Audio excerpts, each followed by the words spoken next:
İşimizin devamı, hürmetlik vatandaş. Bugün Çislak 2024 yıl 6. ayının 9. günü yaptığı yekşembe. Yukarıdan biri dok, bu temir yol Euro-Asya oturusida en kısa yol bulup hesaplanıdır. Tuşup yöt keşke fakat 15 yıllık vakit getidi.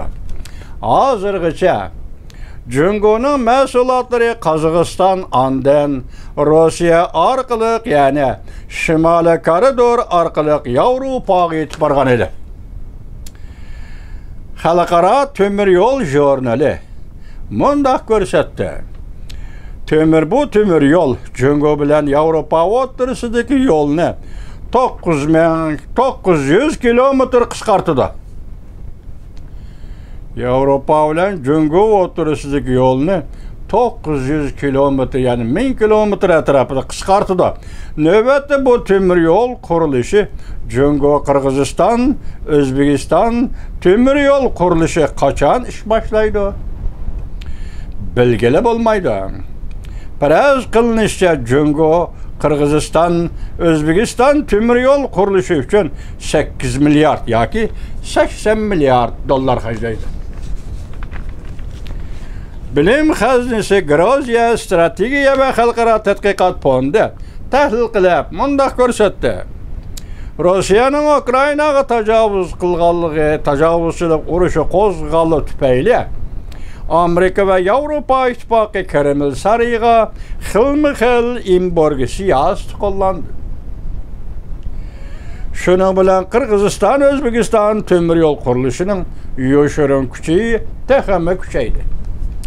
Amerika Qo'shma Shtatlari embargo qildi sabab Rossiya Ukrainaga tajovuz qildi.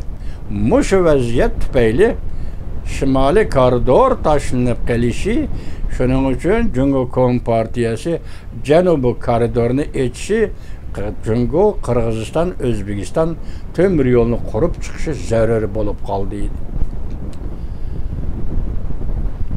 Esa Cungo Rossiyaga yordam berayotgan davlat edi ya. Texmi kuchaydi. Rossiya taraf Şimali koridor bilan mengish uzundan beri sharq bilan g'arb o'rtasida maltushosh yo'tkashda yetakchi o'rinda turib kelgan. Demak, Şimali koridor Uyg'uriston Yevropa temir yo'l dedikmi? Azimishlat davrimiz Uyg'uriston Yevropa temir yo'li Şimali koridor. Bu yo'lda maltushosh yetakchi o'rinda turib kelgan. Cungo va Yevropa uchun aytgan. Endi bu yolning muhimligi saqlang'ili bo'lmaydigan bir ahvolda tuvallaydi. Endi Şimali koridorning muhimligi saqlang'ili bo'lmaydigan ahvolda tuvallaydi. Buning maqsadi va o'zining nima ekanligini boshda aytdik-ku, Rossiyani aylanib o'tish. Rossiya territoriyasiga Yevropa chiqmaslik. Nima uchun Xitoy mushunda qaror qildi degan masalani esingizda ching tuting, hurmatli vatandosh. Bilanda. Demek bu temir yolunun hazırlık ahvalda bu temir yolunun kıymeti tüvellaydı. Rusya'dan başka Cungo, Kırgızistan, Özbekistan temir yolu Kazakistan'a mı tesir görsüdü. Demek bir yerde Rusya taşınıp kaldı, Kazakistan'a taşınıp kaldı degan. Yani Uyg'uriston Avrupa Şimali koridoru, Uyg'uriston Avrupa Şimali yol temir yolu taşınıp kalsa, Kazakistan mı Rusya mı taşınıp kaldı? Kazakistan'a tesir görsüdür. Çünkü Kazakistan eğer aldı Cungo ile Avrupa o'rtasida temir yol bilen tuşning chegaradan o'tish sheriki bo'lib keldi. Uyg'uristondan Qozogistonga chiqadi. Mush yo'lda Qozog'iston mush yo'lning sheriki bo'lib kelgan, chegara sheriki bo'lib kelgan edi. Bu yangi temir yo'l qurilishi tamomlangan aman O'zbekiston bilan Qirg'iziston Cungo eksport mahsulotlari o'tadigan muhim sheriklar bo'lib qoladi. Rossiya bilan Qozog'iston mundaq sherik bo'la olmay qoladi. Demak, hozir kun tartibga mush yo'lda naf oladigan, foydalanadigan kun tartibda Qozog'iston tushib qoldi. Rossiya tushib qoldi. Buning o'rniga Qirg'iziston, O'zbekiston o'rtaga chiqdi. Nima oyun oynayotdi Xitoy vatandoshim? Qiziq liniyada Jungoning ichki qismida yozilgan bir parcha xabarda akesida qiziq liniyada Jungoning ichki qismida yozilgan bir parcha xabarda mundaq ko'rsatildi. Rossiya Duma a'zolari mundaq deyishdi. Rossiya bilan Jungoning hamkorligi faqat huquq manfaat o'yinidir. Agar Amerika Qo'shma Shtatlari Rossiyaga qaratilgan embargoni bekor qiladiganlar bo'lsa, Rossiya Amerika bilan hamkorlashadi. O'rtoqlashib Jungoning taraqqiyotini cheklaydi. Bu Jungoning ichki qismida xabar yozuvchilar ana shunday tahlil qildi.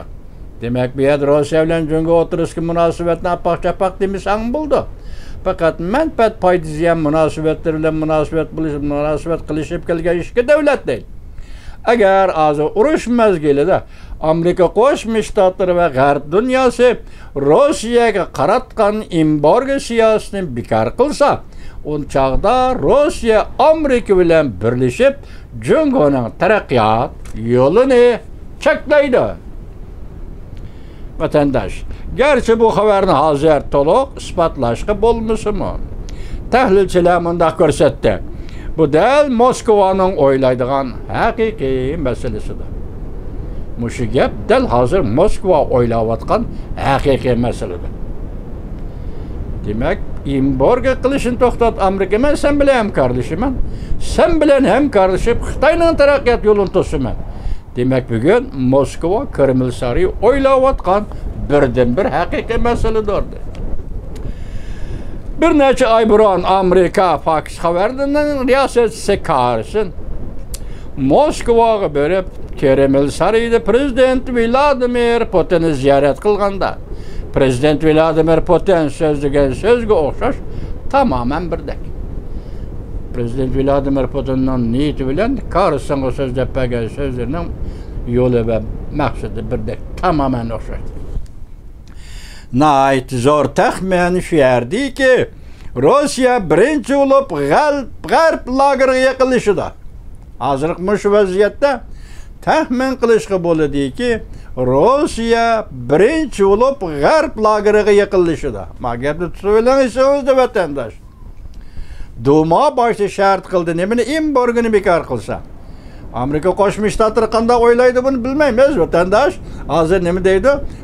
Bu vaqtda mushu vaziyatda Rossiya G'arb dunyosiga yoki G'arb lageriga yaqinlashishni o'ylaydi.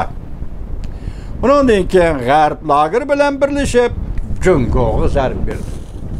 Mana gap bu yerga chiqdimi? Rossiya G'arbga yaqinlashishni o'ylaydi. G'arb dunyosi bilan birlashib Jungoga zarba berishni o'ylaydi. Demak, sizdan bizdan kutgan kunlarimiz kelib o'tamdi, vatandosh, Uyg'ur vatandoshim. Jungoga zarba berishni o'ylaydi. Gong Junho ikki sahnasida tahlil qilib mundaq ko'rsatdi. Xi Jinping qiyin ahvolda qolganligini bilib turibdi. Prezident Vladimir Putin G'arb dunyosining oldida Jungoning chekidan oshgan dushman ekanligini bilib turibdi.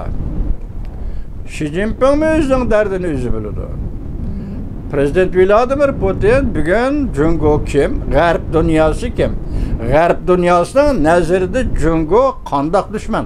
Eng oxirgi dushman, odoqli dushman ekanligini Prezident Vladimir Putin bilib turibdi. Jungoni bilib turibdi. Jungo hozir faqat Rossiyaga tayinib o'zini qo'g'dayapti. Rossiya viskisi, Rossiya munosabati, Rossiya bilan bo'lgan Jungo yaqinchiligi buni bir viska qilib ko'tarib chiqib, G'arb dunyosida va yoki o'zining manfaat talablarida o'zi qo'g'dayapti. Rossiya Jungo ishga taraf o'zlarining tagi-taxtini obdan biladi. Yoki Rossiya Jungo ishga taraf o'zining dardini o'zlari bak obdan biladi.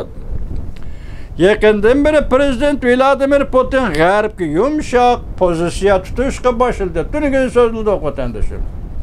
Onun ağzını tuyuqsuzdu bu qatim nim dedi Ukraynaga yadro quralları işletishga zaruriyati yo'q dedi.